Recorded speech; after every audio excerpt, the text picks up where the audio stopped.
হিন্দি সিরিয়ালের সবগুলোর মূল বৈশিষ্ট্য হলো স্বামী স্ত্রীর ঝগড়া, শাশুড়ির থেকে জামাইরে কেমনে আলাদা করতে হবে, দেবর ননদের কেমনে স্বামীর থেকে বিচ্ছিন্ন করতে হবে, মানে সংসার কিভাবে তছনছ করবে, এটা হলো ওই বেঈমানদের সবচেয়ে বড় ষড়যন্ত্র।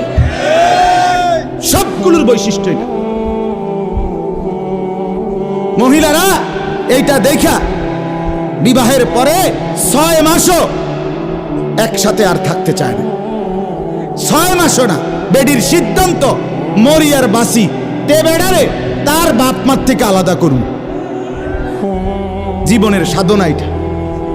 হায় হায় লানত, অভিশাপ ওই নারীর প্রতি যে নারী তুমি বেটি তোমার একটু সুখের জন্য স্বামী বেচারাকে আলগা করে লাইলা। তুমি তো কিছুক্ষণের সুখ হয়তো পাইবা, কিন্তু এই স্বামী মা বাবার নাফরমানির কারণে এই ছেলেটা তারে তো চিরদিনের জন্য জাহান্নামী বানাই দিবে।